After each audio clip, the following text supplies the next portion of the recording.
Join us Welcome, live everyone. on the Sherry Lord Thank Talk you for Show joining us podcast. on the Spiritual Start your day Living off Authors with a higher podcast with vibrational your host, podcast Sherry with Lord. weekly guests. We also want to Covering let you know if spirituality, you healthy want to foods, place and an so ad much with more. us. Go to SherryLord.com for more info.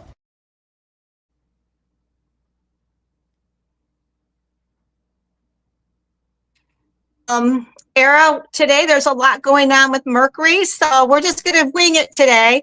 But as I said, if you're interested in doing that, go to www.sherrylord.com, and the ads are reasonable. These are paid ads. We'd love to market you.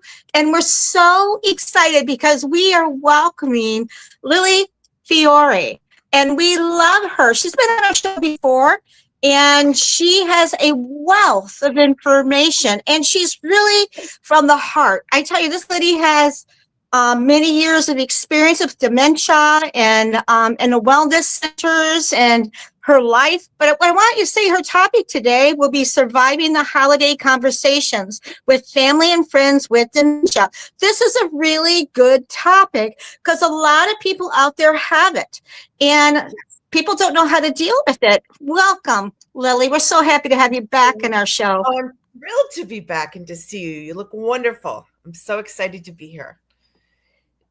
So,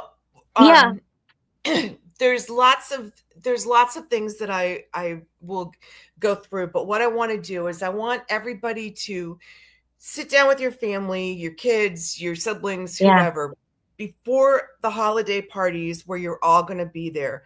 Talk about who's going to be there, who's on the upper end of the scale, and who might have some cognitive issues show up. I want everyone to figure out a silly, funny joke that you can pull up and use it to diffuse a situation if things are getting tense. What happens is that people do not realize that Aunt Gladys or Uncle George have cognitive issues, and you will say something or do something that sets them off, but your brain is not realizing that they have issues. And so you just like, what is up with them? And you get upset and you feel hurt, and it's not you, it's not them, it's cognitive issues. So it is incredibly important that the moment you notice anywhere in the party, anywhere in the conversation, that there's awkwardness between someone who is thinking that this person is who they used to be versus who they are now, and is getting caught up because it doesn't make sense to them why they're acting this way, or why they're responding this way to something that they've never responded that way before. Figure out, make a joke, change the subject, do whatever you can. Get the person who's acting strangely or differently in a different room. Do whatever, ask their help to, hey, can you help me bring stuff in for the table? Just any excuse to change the atmosphere and change the mindset, because it's so important to realize that people that have cognitive issues, they know something's not right, and they don't feel like themselves. Some of them have the ability to self-reflect that and know that. Others do not. They're just scared. They're terrified, especially if there's family history of dementia or something like that, right? They don't want that to be them. And instead of rolling with it and making jokes about, well, you can tell me whatever you want, I may not remember it in 10 minutes. They get defensive because they're not able to handle this. So it's so important. Talk to your kids, talk to everybody who's going to be, able-bodied and can help mitigate what's going on in the whole family gathering thing. Tell your kids, no phones. Nobody goes on the phone. The only phones aren't allowed at family gatherings, except for when you're taking photographs. Then you can use them. Let's learn how to check in with each other again. Let's learn how to pay attention to Uncle George because Aunt Gladys died 2 months ago, and this is his first family gathering since she died, right? These are the things that are so important for all of us to just keep in mind during the holidays. Holidays are hard. I mean, I don't know about you, Sherry, but I will always think of Thanksgiving at my dad's mom's house. That was the big Thanksgiving. Have I had 40 plus, probably 45 elsewhere? Yes, but I still remember the childhood Thanksgiving, and it's, nothing really the same. Yeah. And so that can be really hard because people get caught up in their memories and who's not here. And so we need to remember that mental health is so important. And even if somebody is pretending, they may look like they're smiling, but they're acting. So understand that a lot of people, especially this time of year, they're very good at smiling and saying the right things, and laughing at the right jokes and all that, but inside they're not okay. So please pay special attention to people and watch them. What's their body language? Are they standing in the corner with their arms and their shoulders hunched? Are they closed up, or are they relaxed? Are they acting nervous and looking around, or are they comfortable in their skin? Look at the cues, the nonverbal cues. Okay. So important, so important. And always be listening for somebody to be taking something the wrong way, and go in and intervene and fix it. Because I had a friend over Thanksgiving, and she was at a party and saw a friend and did a magic trick, and it got taken the wrong way, and unfortunately she got very hurt, but then she was okay. She realized after I spoke to her that it's not that the person was mad at her, it's that they were having a cognitive issue and things weren't making sense. So that's really important to understand, that this happens. And I don't know where we lost Sherry, but I'm sure she'll be back in a minute. The other thing to think about is caregivers. Caregivers are exhausted this time of year. Please think of what you can do, how you can help your caregivers in the family. Can you gift them a clean house? A housekeeper coming in and cleaning everything? Can you gift them the lawn being mowed? Can you gift them a night where you're there and taking care of the loved one, and they can go out and have a lovely dinner and go to the movies or a show or something? These are the things that is so important for you to think about. This is the season of giving, and yes, we're all tired. We all have our own issues, but the idea, a dear friend of mine from high school had a saying, and Chris used to say, everybody's got stuff. The trick is to put it on your back and carry it. You don't want other people tripping over your stuff. So as you're going through the holidays, make sure that if you're realizing that you're not carrying your stuff, your load, that you pick it up and put it back on your shoulders and get the help you need and the support you need to be able to function and do what you need to do. It's really important. You don't want other people tripping over your stuff. There's so much I can tell you to do. I want you to think about self-care. Self-care is incredibly important for all caregivers and for everybody. If you're having a bad time, take a walk. Go around and walk around the neighborhood, walk around the house. Get a break in whatever it is that is getting you down. There she is. There she is. Lili, you're still there?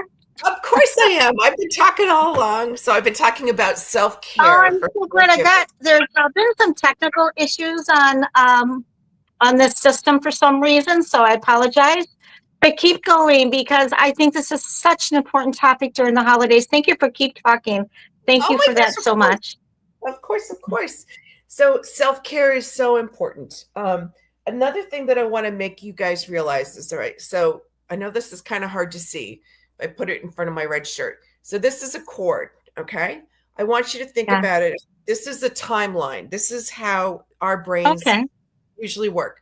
So the beginning here is when you're born, then you have elementary school, high school, college, marriage, children, old age, right? And so these things for us, if you don't have cognitive issues, look like this, right? Nice and straight. Mm-hmm. And by the same token, logic, right? Logic. 2 + 2 = 4. 4 + 4 = 8. And down the line.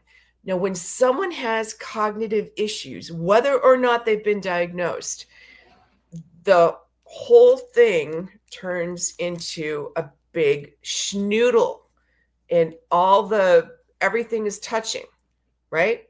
Hmm. So their timeline will be mixed up, their logic will be mixed up, and you will never, and I mean never, be able to convince them otherwise. So Right. when you're having these topics and you're walking along and all of a sudden you realize you've fallen into a hole with them because something is not making sense to our reality versus their Yeah. reality. Yep. Never, ever, ever try to reorient them. Be with them wherever they are, because Yeah. they will not remember the words you say, but they will remember how you made them feel. And it is so important for us to make each other feel secure and loved and grounded. They already don't feel grounded. So anything you do to increase that is just really bad for them. It's really bad for them. So my dad there's lots of different kinds of dementia, hundreds. My dad had vascular dementia, and he was himself and oriented 90% of the time. But every once in a while, all of a sudden, something would fly out of nowhere, and you just had to be on your feet. So there was one time when we had our dad in the full care side of the nursing home and our mom on the assisted living side of the nursing home. And I made the comment to my father, and he was an Episcopal priest, that I was going to go visit mom in her room. To which he looked at me with a total panic and he said, "Lily, women aren't allowed to live in the seminary." So, so I immediately just said, "Oh, I'm sorry, Daddy. I didn't mean the room. I meant the hotel down the road." So be quick on your feet. I mean, come on, people. He was in seminary before he met my mom. I was born 4 years after they were married, but somehow I was there at the seminary with him, and mom existed, but they weren't married. So you can't, there's no logic to these things. When my aunt Esther fell, she was 81 and broke her wrist at the nursing home, and she was brought to the ER that night, later than I would have liked, but what are you going to do? I was in a different state. So, and I called a woman who was my right hand. And I said, "I know it's 9:30 at night, but Esther just got, brought into Evanston Hospital. Can you please go meet her? I'm sure she's terrified," because she had full on Parkinson's dementia. And, I hated her going to the hospital in the ambulance by herself. And when Wendy got there, Esther looked at her and said, "Oh, I'm so glad to see you. My parents haven't come yet." So what did Wendy do? She said, "Oh, honey, they're on vacation. They heard that you fell and they called me to come and be with you until they could get here." Wow. So she instantly created a story. She did not tell 81-year-old Esther that her parents had been dead for years, right? Because that would be cruel. Whenever you're dealing with someone who has cognitive issues, I want you to think about, before you say anything, is what I'm going to say going to increase the quality of their life and their mental health? And if the answer is no, then shut your mouth. Yeah. It's just so important to roll with it. Yeah. If they ask for something, I had a client who had an aunt that always wanted to go on walks because that's what she did when she was healthy before she was bedridden. And so, but she kept agitating. I want to go on a walk. I want to go on a walk. And it was getting very difficult to manage her because she kept asking and everybody was like, no, you can't do that. You can't do that. So I said, let's change things around. Go get her coat, get her shoes, get her. Oh, that was smart. Yeah, let's put her on the side of the bed, swing her feet down, put her shoes on, put her coat on, don't zip it so that you don't want her to get overheated. And then talk about what you're going to see during the walk. And then talk about, the nature sounds, the birds you see, what the smell of the woods was, whatever kinds of sensory things you can think of. And then as they get lost in that, then change the subject, wait a few more minutes and then when when you can see from watching their eyes that cognitively they're in a different place, then you exclaim, oh my gosh, that was a wonderful walk. You must be so exhausted. Let's get you back into bed. And what was your favorite part? And then, make a fuss, say, oh, you must be so thirsty. Let me go get you some water, after that long walk. And ask them what their favorite part was, because their brain will still remember other walks and be able to tell you about a deer or a bird or, something. It can fill in those blanks. And then you're bringing that back to them and bringing them that joy. You're not saying you can't go outside and walk.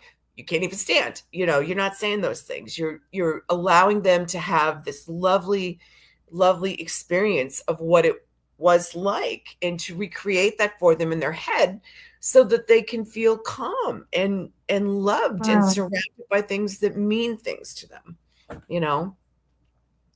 That is really a very wonderful wealth of information and tips for people to realize that and being creative with it too. And to really realize they can't help it. You know what I'm saying? And people have a hard time because they end up arguing with them until they find out you can't argue with them. You absolutely not. And I think I told this story the last time I was on, but with my aunt, I brought her to Vermont eventually after her broken arm because I just decided she needed to be where we could keep an eye on her and my mom could visit her sister. And my mother called me from her nursing, her room in the rehab center where she was getting occupational therapy and things for her broken wrist. And my mother was in a panic. She said, Esther says she has to get ready and go to work today. What do I tell her? I said, you tell her she's on vacation. And then my mom's back on the phone, all, like, uh-oh, now what? She said, Esther says she's got to go get her paycheck. It's payday. I said, tell her we already, it was automatically deposited.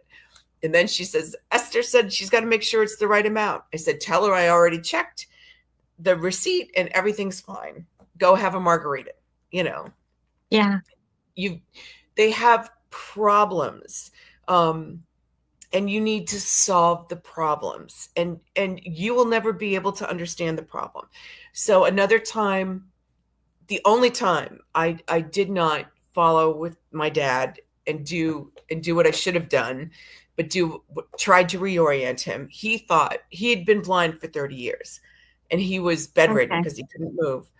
And he was in his room and he thought he was out in the rain for whatever reason. Yeah. And he thought he was wearing he was at work and he was out in the rain and he just knew he needed to get in from the rain. So he said, Lily, I need you to get me in from the rain. I'm ruining my work shoes. And I made the mistake, although I'm glad I did it in hindsight because now I can tell everybody else don't do this. I said, Daddy, can't you feel that there's, a bed underneath your arm? There's flatness. And if you look above, that's a light in the ceiling. It's not round, and oh boy, did I hear it. Lily, Christina, Udell, Fiore, if I tell you I need to get in from the rain and my shoes are getting ruined, I expect my daughter to get me in. So I was like, of course, Dad, I'm so sorry. I'll clean your shoes. I'll polish them up. They'll be perfect for tomorrow morning. And and boy, I never did that again. Another time, Wow. another thing you can do with your loved ones, if you've got a good relationship with them, is tell the nursing staff or tell the nursing home staff, um, that or the hospital staff, that if they're having an issue and they're agitated, to call you if you've got that kind of a relationship. I did that. I had that with my dad. And so there was one night when they called me up. It was 11 o'clock at night. And they were like, he's really stressed out, but he won't tell us. Why he wouldn't tell them, I have no idea. But I got on the phone with him and he's like, Lily, I'm really concerned. I was like, well, what's wrong, Papa Bear? And he said, well, there's a big nor'easter coming and we're going to get 3 feet of snow tonight. And I have a really important meeting at 8:30 in the morning. Oh, wow. Right. Did I tell him it was June? No. Did I tell him there was no nor'easter in the forecast in Vermont? No. I solved the problem. I said, Daddy, look, I don't work tomorrow. I'll drive out right now. I'll bring my snow pants and a snow shovel. You use the snow blower. The two of us will get it. And once we have the most of it out of the way, then I'll get up every hour to make sure that you can and clear behind your car down the whole driveway so that you can get out on time tomorrow morning. Oh, Lily, you do that? Yeah, of course, Daddy, I would do that. That's part of living in Vermont is you get up during the night and you shovel snow so that you can go to work in the morning. And so I solved the problem and he was able to go right to sleep. So it doesn't have to make sense to us, but it's we have to be wherever they are. Right. And that's what I hear you say, because you're helping them play out what's in their mind that's very real to them.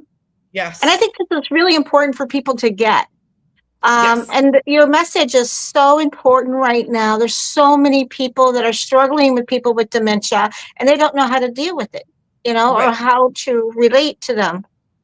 Yeah. Mm-hmm. Just they are understand that at the core of who they are still the person that you love. Right. But I want you to understand that they are no longer the adults that you grew up with. Yeah. They are no longer that person. Their brain is missing parts and it can't function that way. And so the sooner that you are able to divorce the parent you grew up with or the aunt you grew up with the person that's sitting in front of you. Right. And separate the two and understand they're different people. They're completely different people. Their core is the same, but they're different people. Yeah. It becomes much easier because you're letting go of your expectations. Right. If your parent was a finance person or an attorney or something and they were brilliant, it's very, very hard to make that picture fit with something where a person only talks about getting coffee, ice cream, and doesn't talk about anything else. That's really hard to resolve that. But that's who they are now. That's not who they were. And just be there and smile at them. They need the reassurance. They need the love. They need to know that no matter what, everything is okay. Right. That is just like a small child, right? There's so many parenting things on Instagram that I find so interesting. And I find that the majority of them also apply to dealing with our older population and people with cognitive issues. The same thing. They just want to be loved. They want to feel secure. They feel scared because things don't seem quite right. And they don't know how to explain that, let alone tell you about that. So it's just so important to just try to think of your loved one as a kid who scraped their knee and wash it off and tell them it's okay. Wow. And all these things, it's so important. Yeah, I like how you said it was acceptance of where they are, not who they were, that they're not the same. And it takes whoever's caring for them time, especially if it's a family member, to adjust to that. And I think this is such an important topic. It really is, to help people with ease of how to look at it, how to deal with it differently. And you've had experiences. So I it have. is a wealth of information and tips for the people who are watching in our audience. Oh, I'm so glad. Just think about, how would you like to be treated, right? Mhm. Would you like to be yelled at and have somebody tell you that when you think 2 + 2 is 5, that 2 + 2 isn't 5? No, of course not. So let 2 + 2 equal 5 and go on with your day, and just let it be. It doesn't matter. Ultimately, the only thing that matters is how you make your loved one feel. And we want them to feel secure. We want them to feel loved. Remember, underlying, many of them know Right. on some level that things are not okay. And Right. so they already have this, is the floor flat? Is it they're already Mhm. feeling out of balance. And so if you are not able to help restore balance for them, then it's going to get worse. Now, with dementia, the other thing everybody has to realize is that dementia can also be from a urinary tract infection, right? Okay. If your loved one has a personality change and all of a sudden starts getting angry, get get get their whoever is responsible for their healthcare, have them have a UTI check to see. Men get UTIs too. It is not as common, but it does happen. Older women get them constantly. We always used to know if mom had one because she would get really bitchy. You know, our lovely mother would change, her personality would change, and it wasn't that she had dementia, it was that she had a urinary tract infection. And Mm. for whatever reason, older people, when they have a bladder infection or urinary tract infection, it affects their brain. A doctor can tell you Wow. why. I don't know why. I just know that that's one of the parallels. Depression can also show up looking like dementia when it's not Okay. actually depression. So if your loved one is not acting normally, what they really need to do is they need to go have whoever's responsible for them should get them booked for um, neuropsychology testing, neuropsych testing. And this is like a 4 hour or more battery of tests where you have to look at pictures and problem solve. You have to try to memorize things. It's like being in school again, but they're really Right. fun. But until you have that, the 10 question, who's the president, what year is it, that does not tell you if someone has dementia or not. It can tell you if they're out of it, but it cannot tell you. There are plenty of people that have dementia that can pass those tests. For example, my Aunt Esther, she was brilliant. And when she had Parkinson's and Parkinson's dementia, she could charm anybody. She could tell anybody, and they would never know. But when they asked her, when she did the neuropsych testing, and they said, Esther, draw a clock, the Mm. circle was here, the hands were here, and ones and zeros were down here. She could not draw a clock face anymore. Her brain no longer worked that well. Wow. But you would never know it because she presented as you and I do. Yeah. But things underneath in the layers were not Wow. working correctly. So I understand that you really need to have this neuropsych testing. It's very hard to get in the calendars. Most cities and states don't have enough neuropsychologists, and that is what you need to definitively figure things out. 15 minutes with a neurologist is not enough to determine whether or not your loved one has dementia. Okay.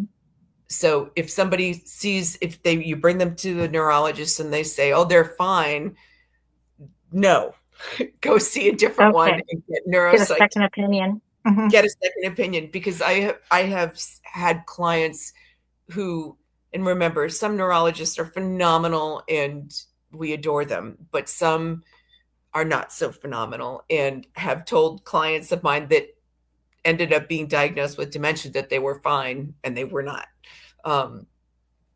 So it's important to get the tests, really important, or to find out if they have a urinary tract infection, or to find out if they're depressed, and to really figure out the root cause of what's Define it. Yeah. Yeah. Yep. Because guess what? If it is dementia, there are medicines they can give you that will slow it down. And so to me, it's much better. And granted, this is me. I've always been jump in and deal with it kind of person. But I'd much rather know I have dementia, take the medicine and push it off as far as possible so that I can be me as long as I can. So, that's so important. Wow, that is a wealth of information. And Lili, we just appreciate this. It's so needed. It really is. And you're also an author. On my end, you have your book in front of you. Yep. Oh, let me grab it. It's back here. Yeah, grab your book.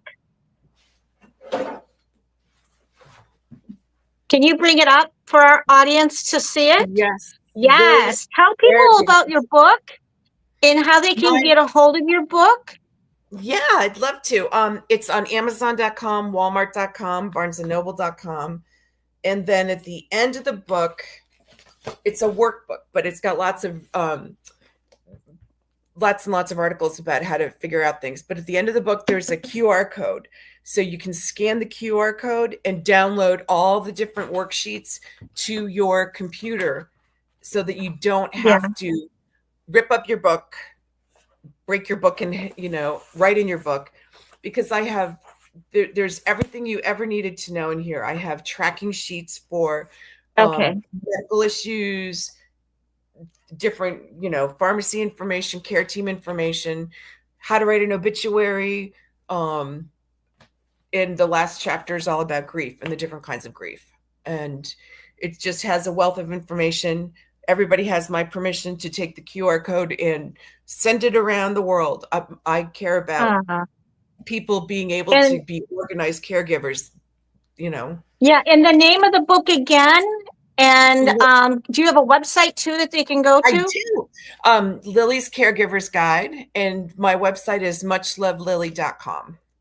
And Lili spelled Lili. Yes, we also have her on our website at www.sherrylord.com. You can click on the link to get there as well and see upcoming guests that we have. Lili, you've been wonderful. We so love having you, and we'll have you back again. Thank you so much for being on our show. And blessings to all. And this wealth of information was so needed. Thank you so much. Thank you.